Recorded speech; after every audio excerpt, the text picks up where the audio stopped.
Hello and welcome to my channel. I'm T with Teresa H Creates, and it is sheet load of cards time. So Alicia over at Call Me Crafty Al creates a card sketch, a supply list, and cutting guide every month for a sheet load of cards. And this month, March of 2025, it is special edition 6x6 paper. I didn't pull any 6x6. I really wanted to shop my stash and use what I have on hand.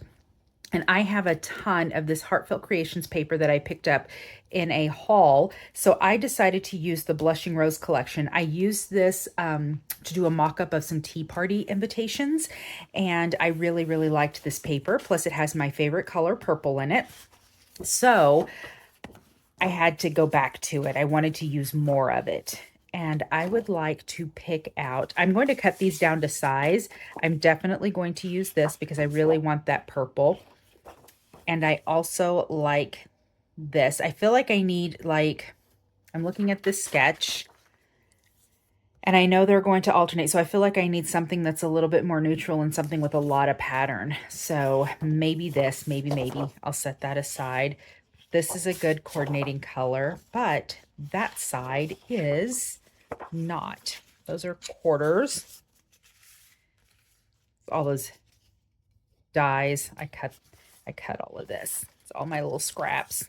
All right, let me set that aside. Although that yellow is really pretty. I kind of like that pattern. All right, let's keep looking. I'm only sold on the purple so far. I don't know how old this paper collection is. I picked it up, like I said, in a haul. And oh, but look, right here, there's a nice set of sentiments. So I'm going to set that aside because I may pull those sentiments out and use those. And I know that this is a banner technically. Let's see what's on the opposite. Oh, I kind of like that. I kind of like that. Oh, I could still use it. Oh, look at how pretty. Okay, I like this though. I know that these are banners, but I can also cut them out and use them as sentiments. So I think this yields 8 cards and there's really only 5 there. So I would need 3 more. So yeah, that's a good one for sentiments as well. And see, I still have another sheet if I want to use it. I'm going to keep looking. Not quite what I'm looking for. There we go. I may use this. Let me find 2 more. 2 more that I'd like to use. Maybe this. Kind of like this pattern here. Yes. Do we have any other purple? That's pretty. I need them to kind of coordinate though. Maybe this yellow. So we'll keep it in the yellows and purples. All right, let me grab this. Let's keep it all together. All right, so I need 4 sheets of 6x6. I'm going to go ahead and cut this down, pull together my 4 sheets of 6x6, make my cuts, and then I will be back to assemble one on camera with you. Okay, I decided to bring you back because I've made all my cuts and I've layered up all of my pattern paper onto the solid cardstock, and I kind of flipped my stuff back and forth, pattern papers, just to see which side I liked best. I also did go ahead and cut out the sentiments and layered those onto the colored cardstock, and I wanted to show you kind of the process of putting them together now and then lay out these larger panels. So I'm keeping that sketch there just so that you kind of have in mind what we're doing here. So I've got patterns and I've got solids. Okay, so for this one, this is the one that I decided that I liked, this rose panel here instead of another solid yellow. And then on this one, I also decided that I liked this bit of pattern here. So now I've got to match them up. I think that it would look best with a solid because it's a lot of pattern. Same with this one. This is going to look best with a lot of pattern. All right. I don't know. Solid yellow.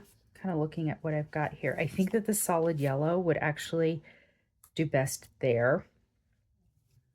And then of course I don't want these to match up. So let's see here. Here.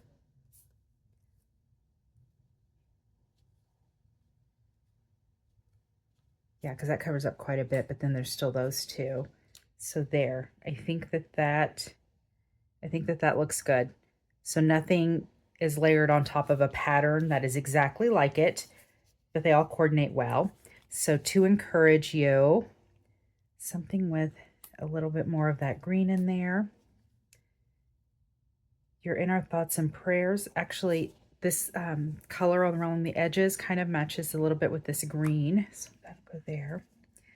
You are so thoughtful. Let's try there.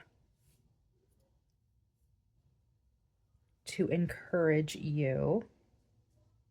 Again with those greens. Happy anniversary. Another to encourage you. And then two more happy anniversaries. There, and I think they look good. All the colors do well together. And even though, and I wanted to kind of point out that it all comes together, like this is a solid yellow. So I guess you probably wouldn't think about putting that on a solid colored purple cardstock. But because the purple is pulled in these elements, it all kind of comes together and it really gives it grounds those patterns. So keeping with a solid cardstock in the back for layering really helps ground them. Now this one does have these little dots here. I'm not going to do that. I'm going to go ahead and put these together and then I will come back to show you the finished product. All right, let's put together my final card. I think this one's my favorite, so I saved it to assemble this with you. Just gonna pull out my ATG tape gun. I've had that gun, goodness, years and years. There is a learning curve to it for sure. I have this scrap that I pulled out of my scraps drawer because these layers, because this is double layered, and then this, when you put it on top, there's going to be a noticeable dip in the paper. So I like to kind of bump it up a little bit. And it's nothing difficult, nothing crazy. I just put it on the back here. I'm going to trim off this little bit.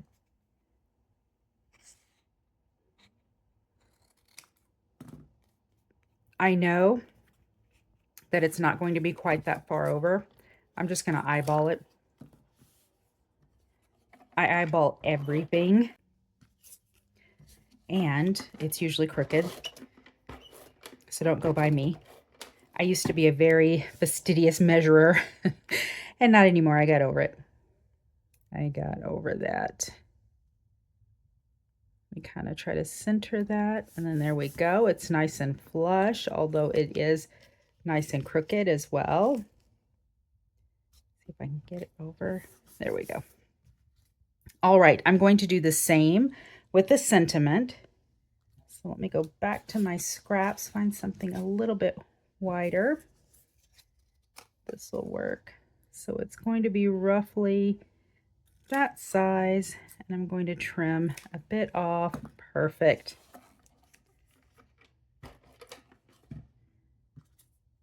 This is a good way to use up a lot of your scraps too, to build up your cards so that they're nice and even and don't have those dips in them from all the different layers.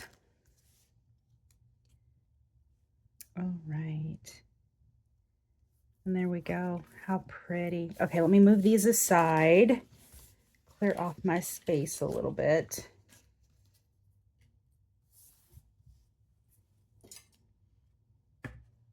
And then let's take a look at the completed cards. There are 8 of them. You are so thoughtful. Happy anniversary. To encourage you. To encourage you. You are in our thoughts and prayers. Happy anniversary, and another to encourage you. I think that I'm going to leave them like this. This is a nice basic card. I like to have nice basic cards to pull from in my stash. Some people don't like a lot of frill, and then this is a perfect card to send. But you can also add the little jimmies. You could add butterflies, flowers. Some of these I think are a little bit, have quite a bit. I probably wouldn't add a flower there, but I could also add like a butterfly here. I may not add something with these two patterns, but again, you have options now. So it's nice to have just this nice set of 8 cards that are ready to go, and happy anniversary and sympathy cards, encouragement cards, always needed. Nice and pretty. I loved this sheet load. I think it's probably one of my favorites. And again, to get your own copy of SheetLoad of cards for March 2025, go to the description or the link in my description box for Alicia's channel, Call Me Crafty Owl. If you liked the cards that we made today, please give me a thumbs up and consider subscribing to my channel. I really do appreciate all of your support. Until next time, bye.